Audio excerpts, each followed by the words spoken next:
Hello and welcome to this very special BFI at Home event. I'm Jason Solomons and welcome to my room, wherever you are in the world. And welcome to the BFI's special tribute to a unique talent. Because tonight I'm thrilled to be hosting a celebration of Terry Gilliam's 80th birthday. Yes, 80 years for the man who began his career illustrating for Monty Python and was part of one of the most legendary comic troupes ever to grace film and television. If that wasn't enough, Terry then went on to create his own style of filmmaking and film worlds, a distinctive, peculiar, fantastical world, immediately recognizable, packed with imagination, bursting with ideas, dripping with talent. So join me tonight in looking at one of the great film careers, a career we could proudly almost call British. We will wish Terry Gilliam a very happy birthday, and we'll talk about some of those spectacular moments from the films and look at the images that he's created with him. And we'll have some very special guests popping in to say happy birthday and to share some memories. It's going to be a fantastic party. So before we bring on the birthday boy himself, let's have a look at some of the highlights of an amazing career. Hi. Welcome back. We're all going on a great trip. Get in.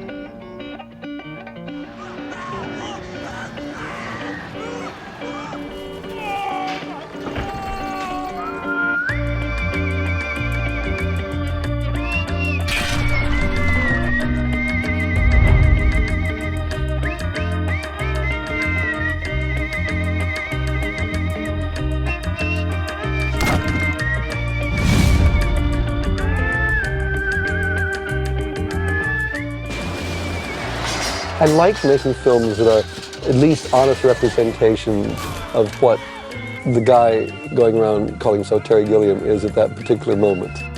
I'm not going to make a film unless I've got total control of it. That's why I do so few, I guess. Action crane! As long as my name is on the film, what is done to it is done to me. There's no way of separating these two entities. I feel every cut. We were somewhere around Barstow, on the edge of the desert, when the drugs began to take hold.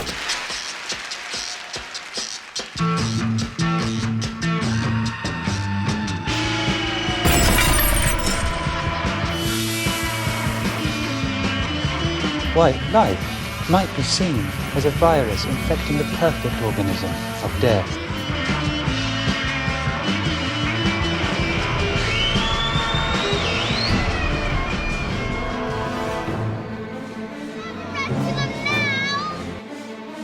Well, actually, our director, Terry Gilliam, they're really a lot of fun to work with, that's for sure. Thank you to Terry Gilliam for the Terry Gilliam experience.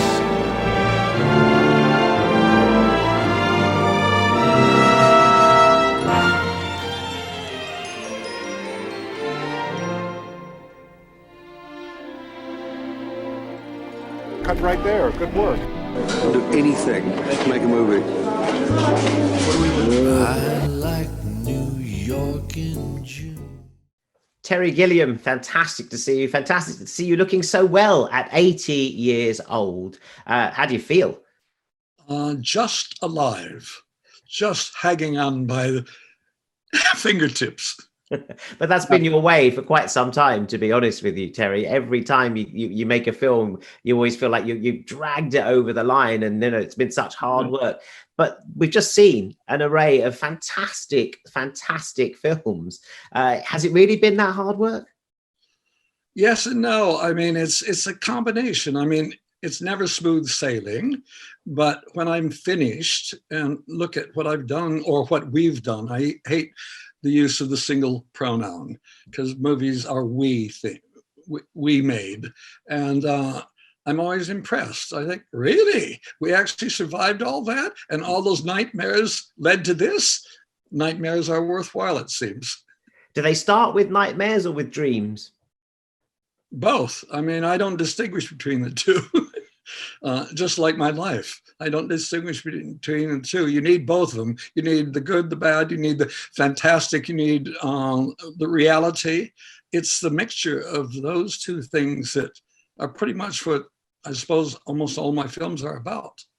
Your films seem to be perfect for where we are now. I don't want to draw attention to it, but we're at the BFI.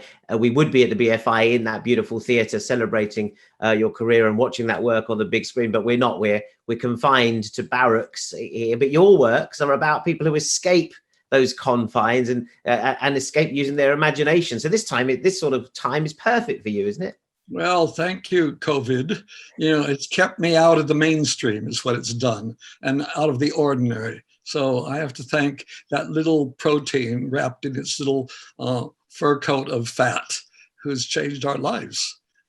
Do you think that your films do provide that inspiration for people? Is that the idea? If you were a young film fan sitting in front of a Terry Gilliam film for the first time, what would you want them to take away from it? I don't really care what they take away, as long as they take away something, as long as I leave some sort of shards in their system.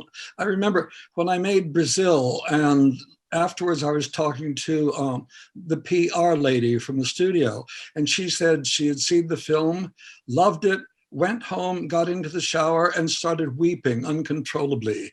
She also told me about a lawyer who, having seen the film, went into his office and locked the door and didn't come out for days. There was also actually on Fisher King, there was a wonderful moment because a girl in Manhattan saw the film and walked home.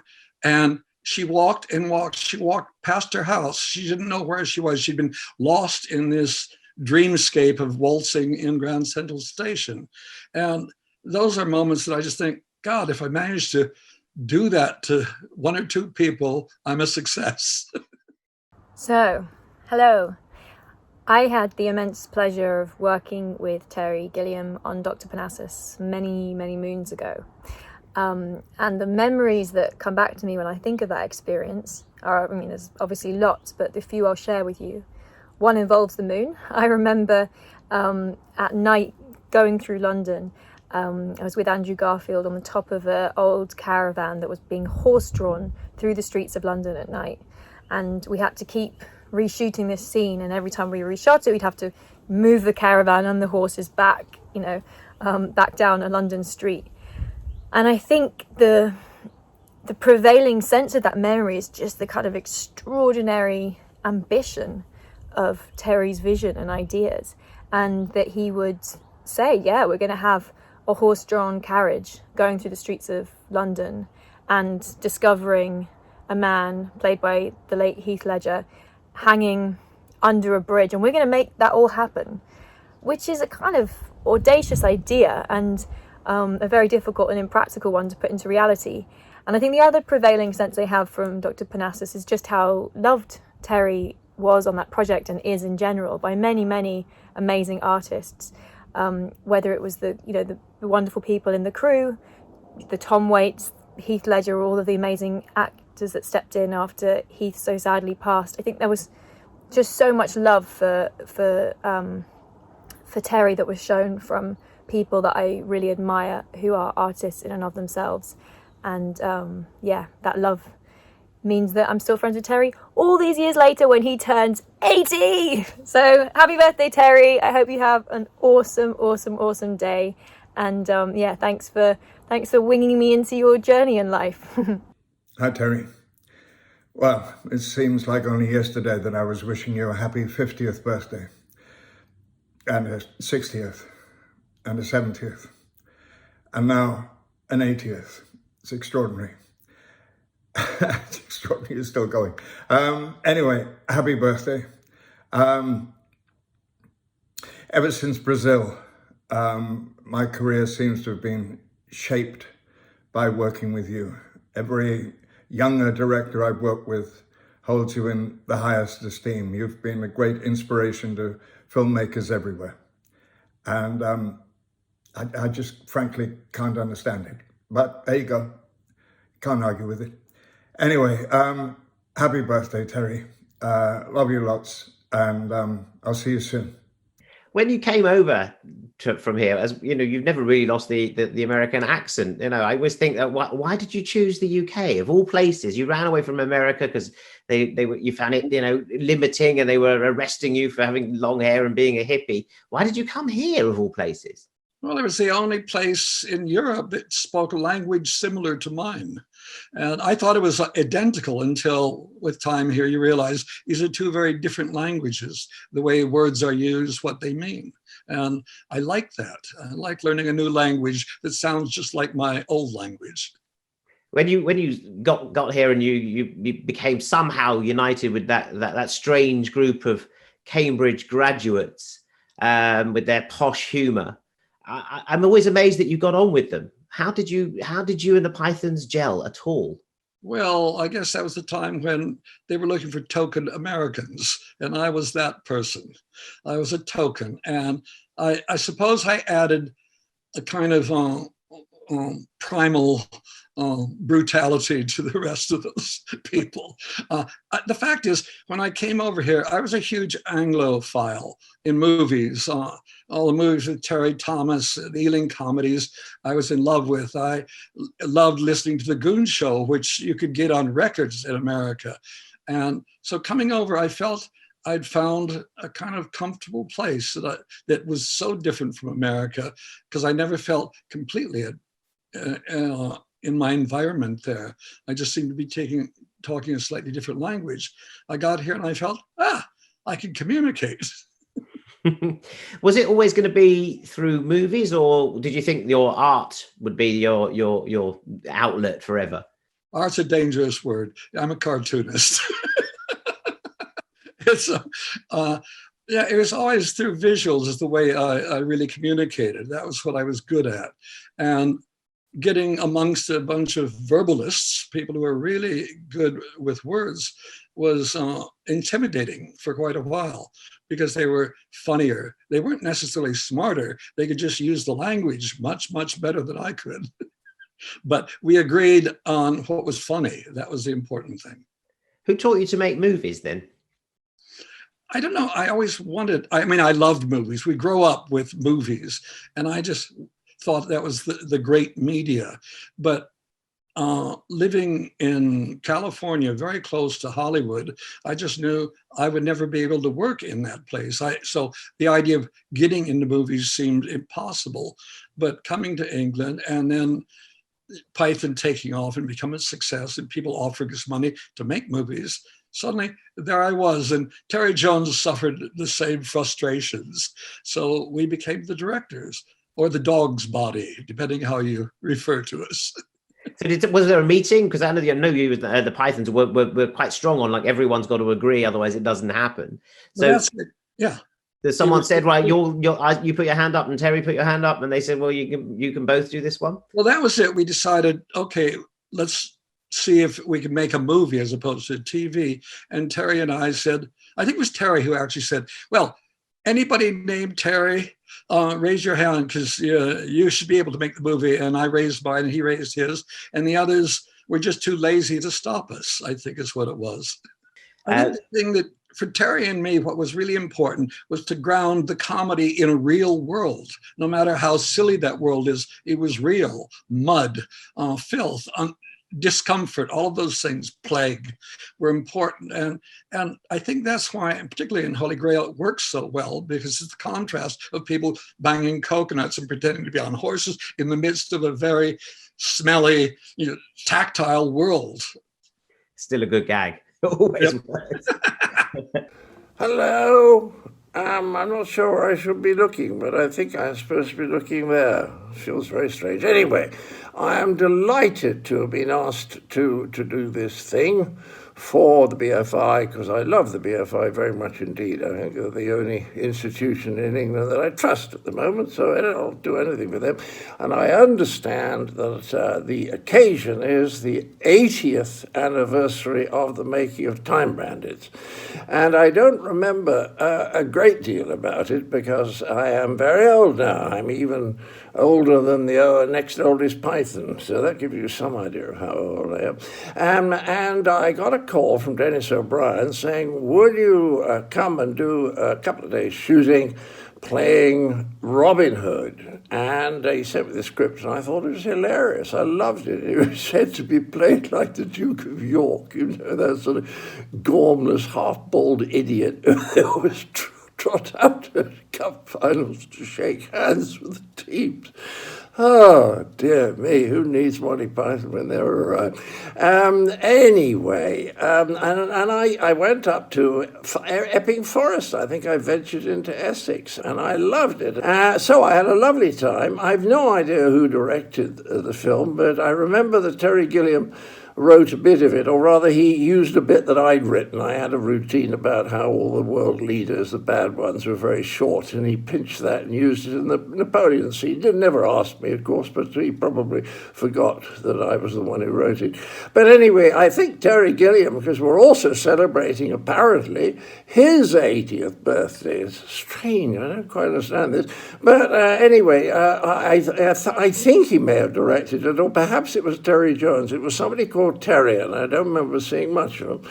But anyway, that's my recollections of being in Time Bandits. First time I've ever been in a film with Sean Connery, and the last, and of course I never set eyes on him. So, yes, very nice. And Terry Gilliam, have a very, very happy birthday, and I really, really hope it's not your last.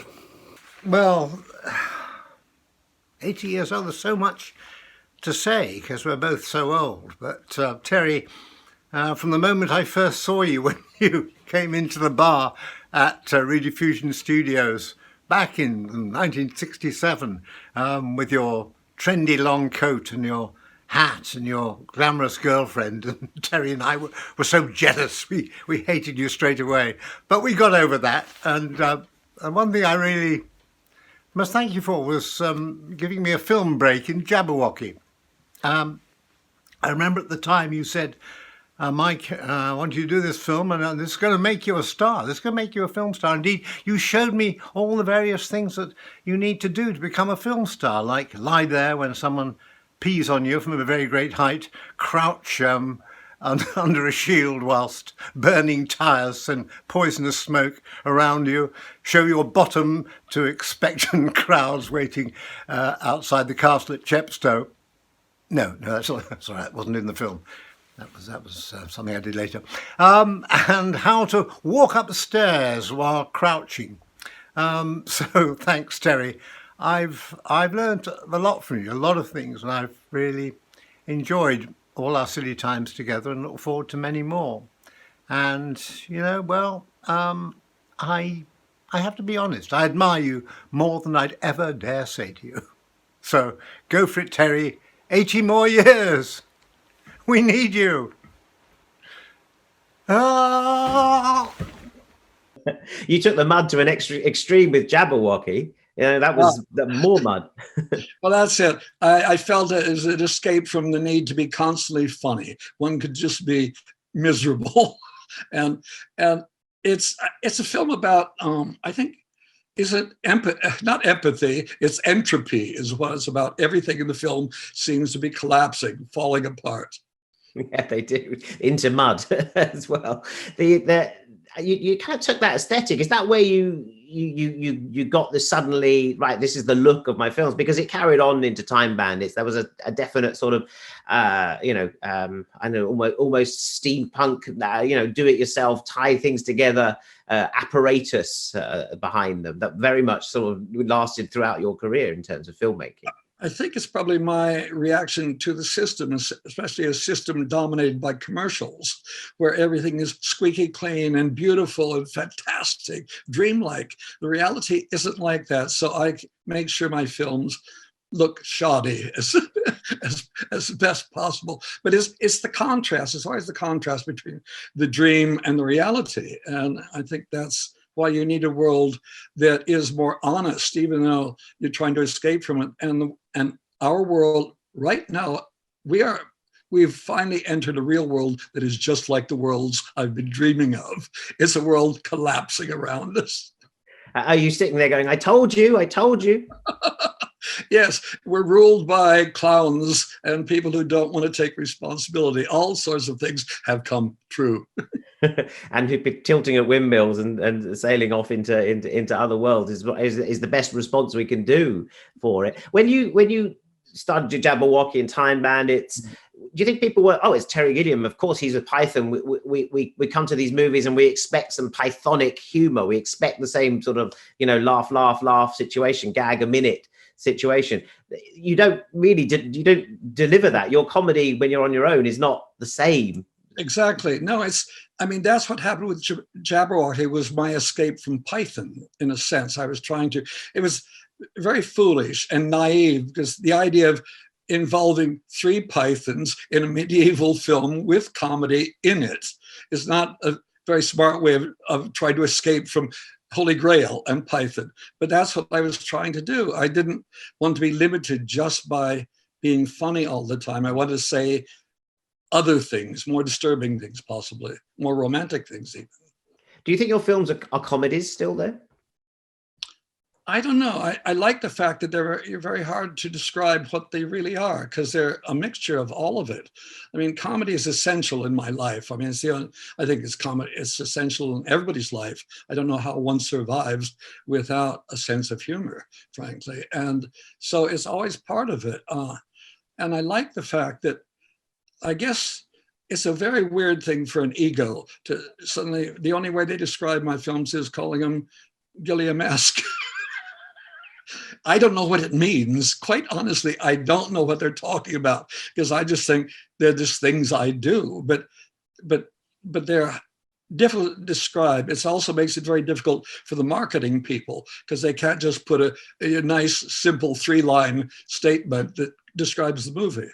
Well, this is both a blessing and a curse, isn't it? All the way through. If you go on Wikipedia, and I mean, I did a little bit more research than that, but if you go on Wikipedia and put Terry Gilliam in, a page that comes up that is equal to the entry on your successes is the unrealized projects of Terry Gilliam.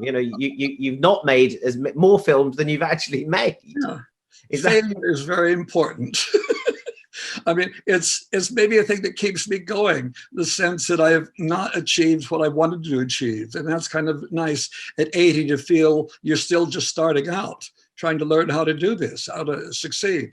And that maybe is a way of staying young. Have they changed? I mean, if you look at something like Brazil, which, feels of this time even more than the time when you made it, and 12 Monkeys as well has been a huge hit around the world during lockdown. You seem to have absolutely, those dystopia seem to have actually, as you say, eventually come round. It's very dangerous what you dream, because sometimes it comes true, and to put those dreams on the celluloid makes it dangerous for other people, it seems to be.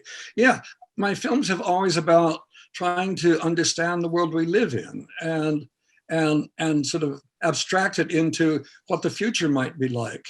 And surprisingly, I'm right a lot of the times. Hiya, Terry. Just a quick message to wish you happy birthday, matey. And funny enough, today on TV, they're going to show Time Bandits. So what I'm going to do, I'm going to watch it and bring back all those memories from 1981, when you made me jump off of towers, hung me upside down in epic forest, made me go through mud, water, and everything else. But tell you what, it's a great memory to have. Anyway, mate, you have a great day, enjoy your birthday, and I hope to see you soon. Surely one of the lowest moments for Terry in the course of making The Adventures of Baron Munchausen, although I think it may also have been a turning point, occurred on a beach in Spain, where Terry had gone to film battle scenes. At this point, the movie was well behind schedule, over budget, being threatened with closure.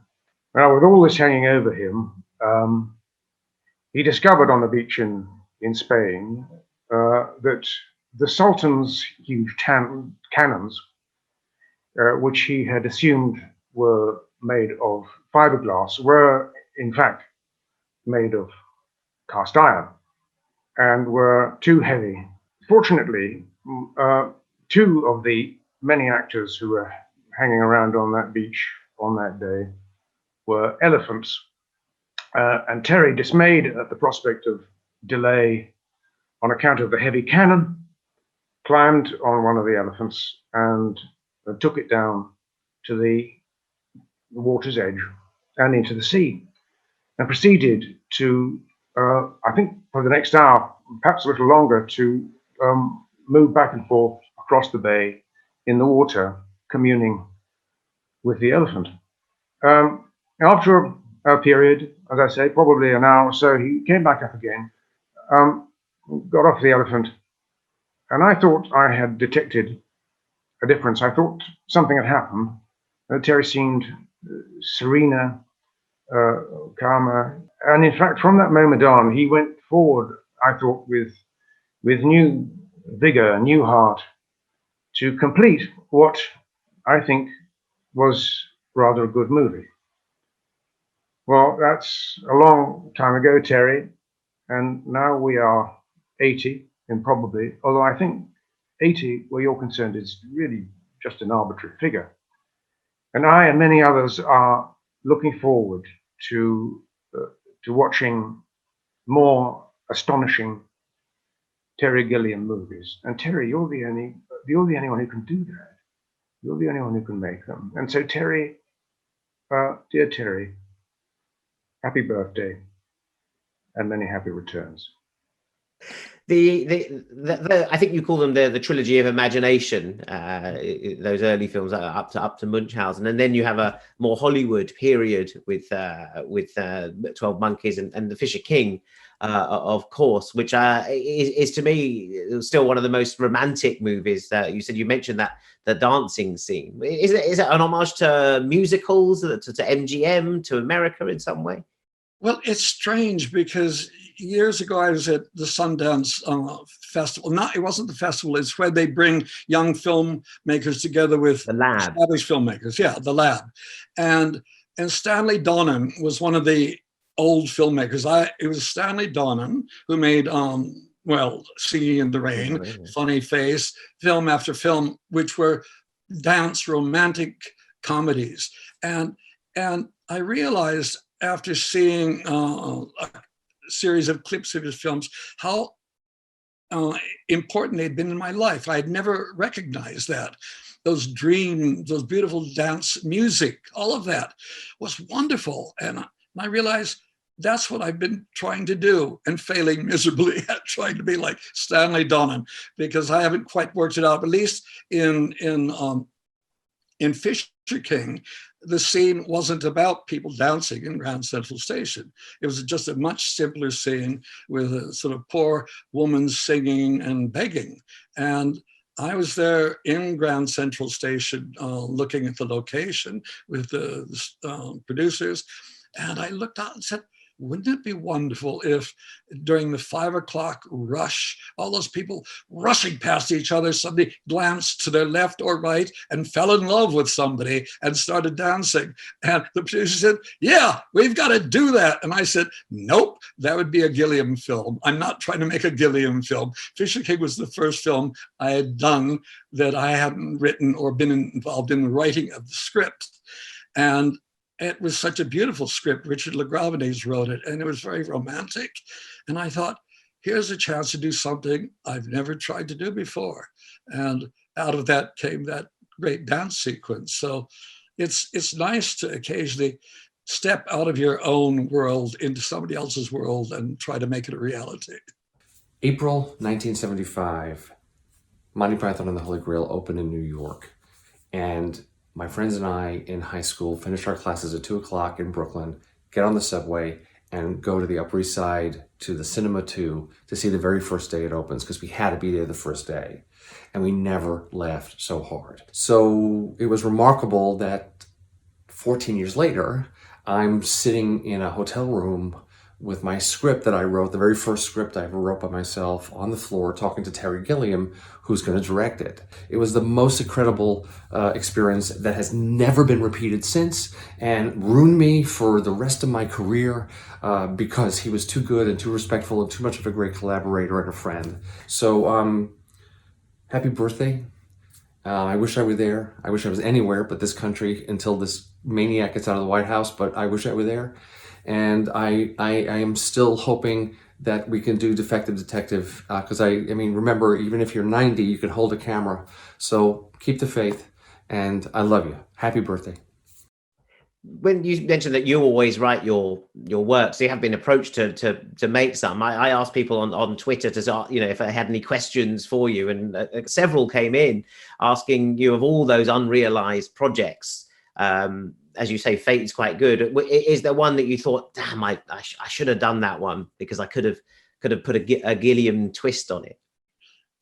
No, the ones that have been offered me, the studio films and all, no, I've always said no. And usually I've never thought of them again. I've still got one or two scripts that I've been involved in that I would like to get off the ground. Those are the ones that sort of knock on my door every evening and say, what about me now? But the thing is, you look at the people who work with you, and I think if you say, well, you're 80 years old, you have to look back. Some people are no longer with us, sadly. The number of people that work with you, Terry Jones, of course, very sadly. Sean Connery, you mentioned Time Bandits there before, just recently. But Heath Ledger, who you worked with a few times, Robin Williams, Fisher King.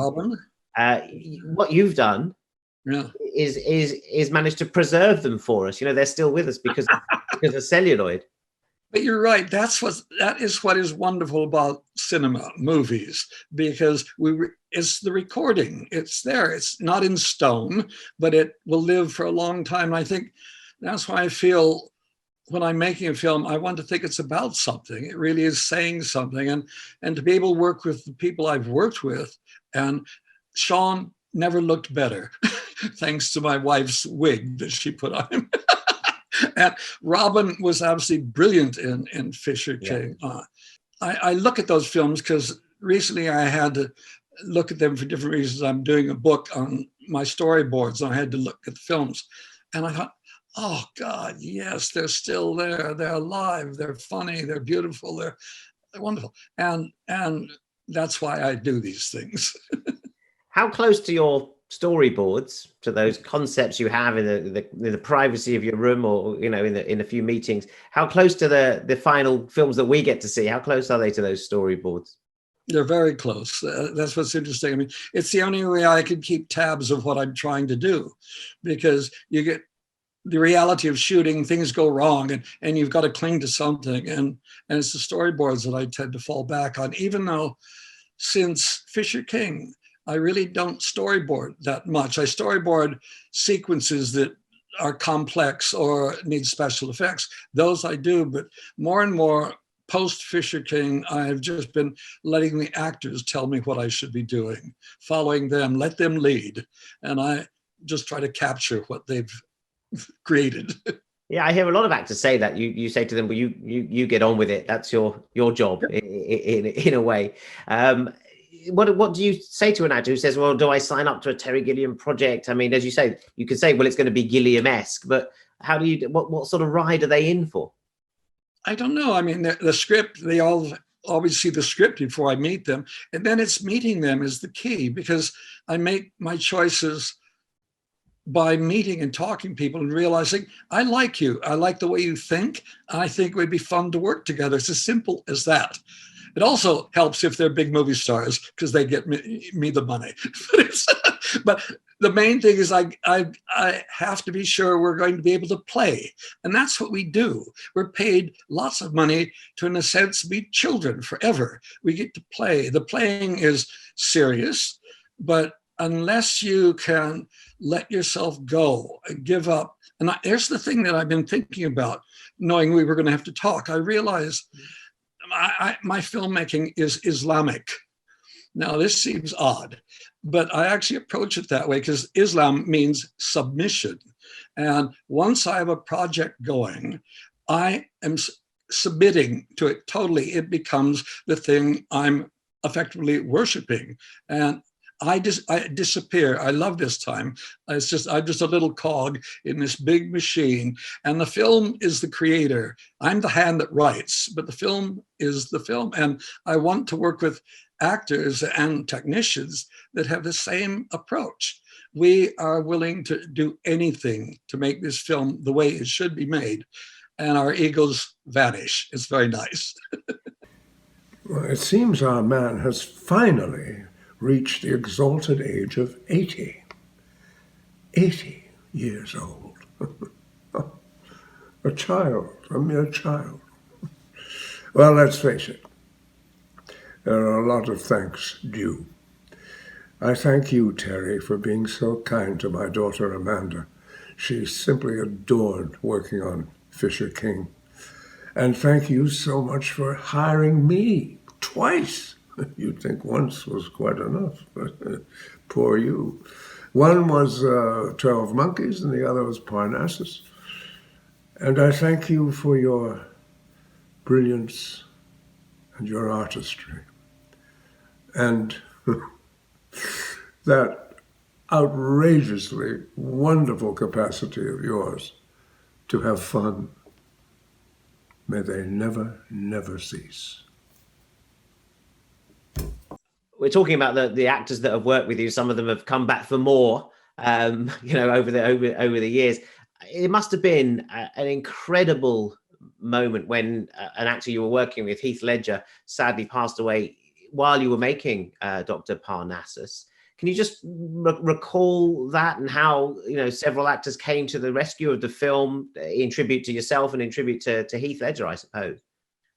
Well, Heath's death was probably the most painful thing I've ever experienced in my life, because we'd finished shooting in London. We were not even halfway through the film, maybe a little bit close to that, but he died and it was impossible. Heath dead. This is something I couldn't deal with. Amy, my daughter, was the one that told me when she spotted it on the BBC website. Nicola Pecorini, Amy, and I just crashed. We couldn't believe it had happened. And because he was so dear to all of us. Heath was one of the most special people I've met in my life, because he was only 27, 28 somewhere, but he was much older. There was such wisdom in this guy and such amazing abilities. And he dies. And I said, it's over, because there was no way we could finish the film. And Amy, who wouldn't leave me alone, said, we have to finish it. And then she and Nicola just started beating me up. And I said, there's no way we can do it. He's gone. And I said, and they were saying, well, get another actor. I said, no other actor could ever do what Heath was doing. And because they wouldn't leave me alone, I had a rather interesting thought in my mind. We had shot the scenes with Heath going through the magic mirror. We hadn't done the other scenes. And so Amy convinced me to call Johnny, which I did. And Johnny said, whatever, I'm there, whatever you need, which immediately stopped the retreat of the insurance company, all the financiers of the film, because they were running away. And with Johnny on our side, we then started looking around, and I was being offered some of the biggest names in Hollywood to replace, to be part of it. I said, no. I only want people that are part of the family, who knew Heath well and loved him. And that brought us in Colin Farrell and Jude Law. Johnny, Jude, and Colin finished the film for Heath. They worked for nothing. The money they would have been paid went to Heath's daughter.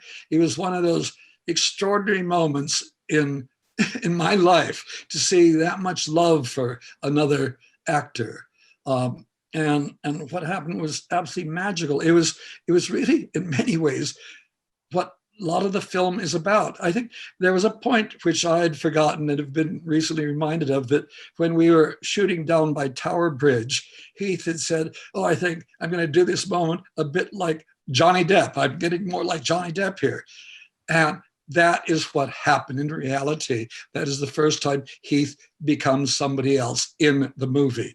These are the moments when I'm making a movie that I think there are mysterious forces at work. I don't understand them, but a thing floats into the air. It becomes reality. And that has been my experience of making movies all my life. I think the first time I met you was with Johnny Depp. Now you mention it, when you did Fear and Loathing, and it was in Cannes, in competition at Cannes. It is probably my favorite movie of yours, but it's about a journalist. I wish I'd managed to cover Cannes in that manner ever since. I thought Gonzo was the way to go. Tell me about working with Benicio, with Johnny on that film. I guess with Hunter S. Thompson as well. Did you chime with him? Well, that book had been very important to me. I mean, it was around the time I was leaving America, and it's a book about the loss of the American dream. It's been with me for years. People had tried to make it. I had even been approached with scripts, and I didn't like them. And it was only, I won't go into the details, but basically Johnny and Benicio were involved. The director had alienated Hunter Thompson, and they were looking for somebody to fill the void. I was the void filler. and I wanted to work with Johnny in particular because I had met him and I thought he was great. And we had an utter ball making that movie because it wasn't a big budget. We were working in Vegas. We never had time to reshoot anything. We just drove forward. I said, we're like sharks. We have to keep moving forward. This is the only way to survive. And under that kind of pressure, we produced something that I think is absolutely true to the book, which is, to me, the most important thing. And ultimately, a movie that Hunter Thompson loved. And that was, we live always in fear of the writers of great things. Hunter was special. And it's a time that was special to me, and it's. I think the film captures something of it. Hello, Terry. Let me say this. I would not be the person I am. My brain would not work the same. I would not see the world as I do were it not for your influence and inspiration on my entire life. I know I didn't meet you until I was in my 20s, but I've always known you. You illustrated and animated my adolescence. You introduced me to art and surrealism and absurdism. And then about 8 years ago, you dressed me up in a tiger suit onesie and pierced my nipples with safety pins and put a toupee on my head, back to front, and had me dance around a crumbling mansion in Bucharest with Christoph Waltz, and thereby gave me one of the very happiest, most memorable days of my life, and for that I'm eternally grateful. And so I wish you now the happiest and giggliest of birthdays to the one person in my life who's ever made me literally fall from a cinema seat. I thank you from the bottom of my heart. Thank you. Hello, dear Terry. Happy birthday. I love you very much. You're one of the most fascinating people I met in my life. And I remember that the first time we met, we had a conversation and we both had meetings. And we kept talking so much that we both canceled our meetings and then kept talking. It never happened to me with anyone else. I loved working with you and discovering how amazing you are and talented and so real, which is so rare these days. Real and spontaneous, and you just say what you think, and you're brave. You're not afraid. Thank you so much for giving me the opportunity to work with you, and I love you very much, and happy birthday. Mwah! I was thrilled last year. Was it last year when you managed to get Quixote onto our screens, starring two of the best actors of the year, Adam Driver and Jonathan Pryce? They were Best Actor nominees. Not for Quixote, unfortunately, but for other films. Even though their best performances were in Quixote. Of course. I mean, you know, it's a famous project that hung around you for so long that failed and what. But to finally get it realized and to have Jonathan, I thought, deliver an amazing performance, and Adam Driver too. Was there a sense of relief in finally getting that one? Was it worth the wait, the trouble, the stress? I think so, because the weight, the trouble, and the stress vanished. So life got easier, lighter.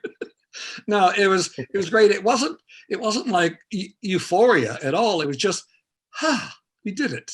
fantastic. We all did it. Thank you.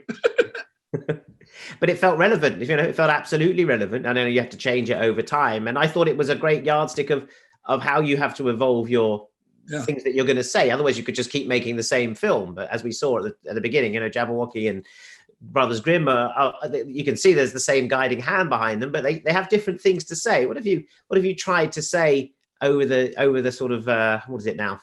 I'm going to say nearly 50 years, 40 plus years of filmmaking. I don't know. I'm just reacting to what the world is at the moment, and it's my reaction to the world, and trying to say something about the world or say something to offer a different version of what the world should be.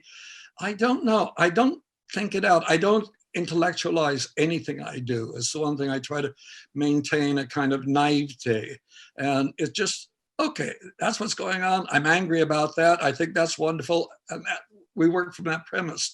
The thing with Quixote, it was the fact that it changed over the years, partly just to keep entertaining myself. Tony Grisoni and I kept adding new things, taking things out, losing this, losing that. So it is a product of all those years.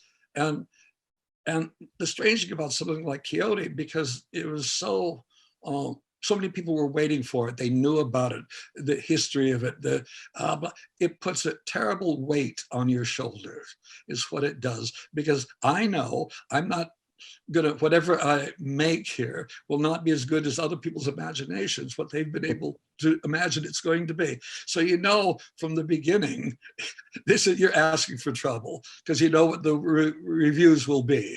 Was it worth 30 years? And the answer is always going to be no. And those reviews turned up exactly as I had expected. And it's nice that as the years gone by since that, people are now rediscovering it, because their expectations they've given those up because they were shattered. And now they're discovering what it really is. There are some fantastic characters throughout your films. Are they all you? Which one are you closest to? Are you Dr. Parnassus? Are you Baron Munchausen? I think I was, definitely. I love the idea of a storyteller, a man who fabricates things, could be closer to the truth than the realists. And that's what it's about. It was also the time I had 2 daughters, and I felt that's why Sally, basically Quixote's sidekick, is a little girl. She's the one that's clear in her thinking. He's old and a bit befuddled at times. So it becomes very, very much about me and my family. I think, back to the illustrations, the cartoons that you did for the Pythons, people's heads are always getting opened out, and their mouth, their teeth are coming out of their mouth. And I think if you took Terry Gilliam's head off, what would you find inside? I don't know, just a lot of conflicting thoughts is a mess in there. And I have to live with that. And occasionally I spout out something that makes some sense, and I get that down quickly while it's going. I don't know. I think my mind is very greedy. It wants to see and experience and know almost everything you can know, which leads to an incredible lack of clarity. And that's, the elder I get, I think I know less. That's all I can say. Or maybe I'm just aware of how little I know and how much more there is to try to learn. Maybe that's how you stay young. Do you do that with I mean, you've done, some of your films are fantastical, some of them are gruesome, some of them are more on the horror side, some are theater, but they never, you never sort of say, well, I'm going to do a German expressionist horror movie. You don't pastiche genres, even when you do a film like Tideland, which I was always completely arrested by. I thought it was very Gilliam-esque, but it was different. It was from the point of view of a child, I suppose. And I always wondered, were you a child, or were you the giant in these films? I think I absorb movies. I mean, I've been absorbing them all my life, but I don't want to try to copy them. I just want all of that to affect what's going to be on screen. I mean, Tideland was a book that I'd been sent to hopefully write a little quote for the cover to help sell it. And it was breathtaking because it was this tale told from the point of a little girl. And I thought, wow, this is, because she's put through very, you could say, disturbing, difficult situations. Yeah. But the point of it is this little kid, her imagination gets her through everything. It's a kind of mini Alice in Wonderland, you could say. And it was out of joy to make. Jeremy Thomas produced it, and it's the kind of film that most people would run away from because little girl in difficult, disturbing situations. But to me, and some people are bothered by it, if I could just mention an early scene where she's preparing heroin for her junkie father, Jeff Bridges. And they miss the point of that scene. It's a beautiful dance of love between a daughter and a father, where the daughter is actually the older person in the duet, in a sense, the more responsible. And that intrigued me. And I think this is, again, the product of having a couple girls as my children. They have a very strong effect on me. And I think Thailand is absolutely a beautiful film. It's one of my favorites. But Thailand moved into, you know, Munchausen, or Munchausen would be that, a little girl playing playing second to Munchausen, the lead, and advising him and pushing him the wrong way. And then we get to Parnassus, and Lily Cole is playing Christopher Plummer's daughter. And so I've been trapped in a world of women, and I always think those young voices are the ones that people should be listening to, because they're much more genuine, much more pure than all of your elderly friends who are advising you properly. Well, a lot of your films do seem to be a little clash between the tiny and the big, the child and the giant, the young and the old. I've always wondered, which one are you? You're probably both, it seems to me. Yeah, that's I am probably both of them, because I'm very aware of my decay and my cynicism and all of the world weariness that age provides.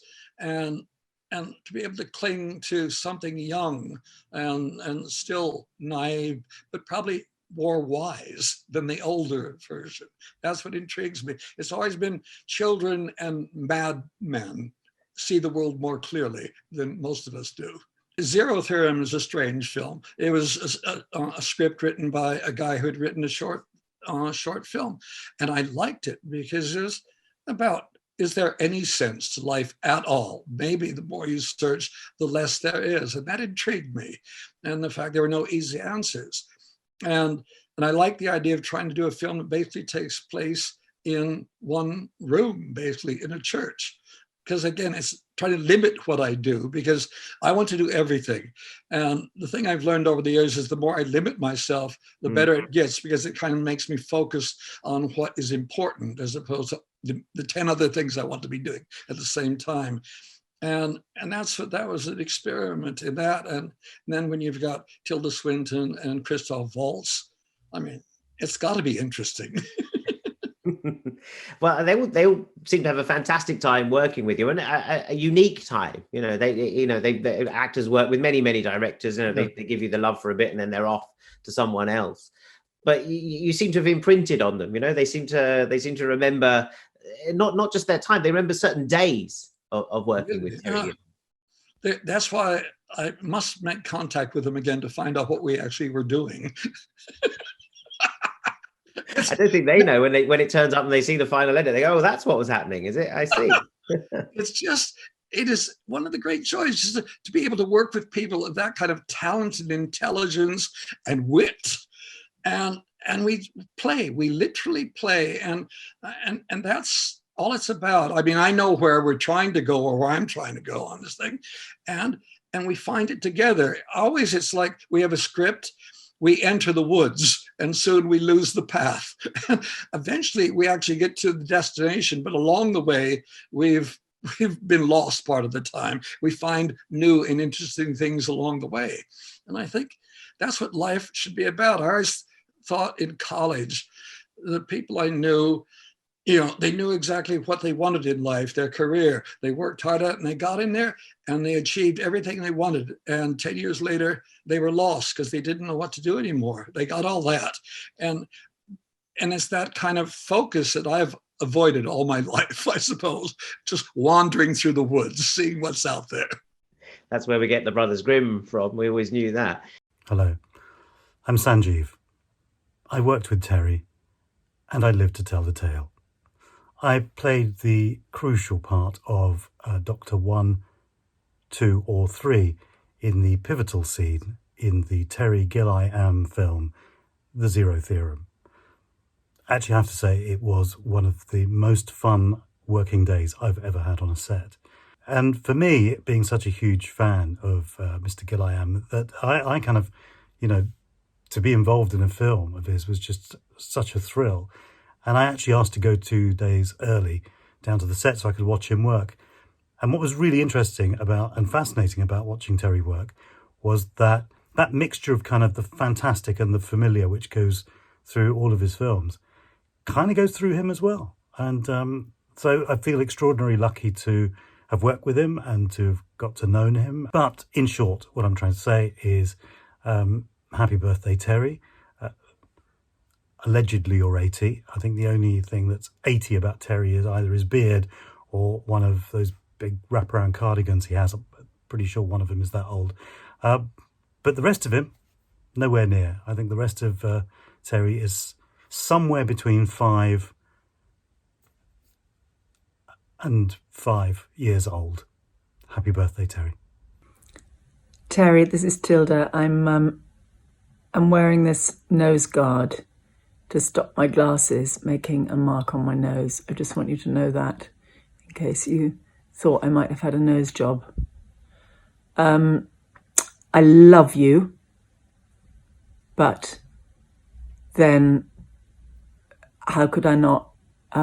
You're a genius and you're my pal, and you once asked me to come and play with you, and I had one of the funniest times of my life messing around in your particular sandbox. I can't believe you're a day over 7, but seemingly it's your 8th birthday. On you go. Let's get to 10. I love you. I love you. See you soon. You and Maggie make the best honey in London. And that's really worth celebrating. Have a fantastic birthday. I wish I was with you, but I'm sending you this kiss, and see you very soon.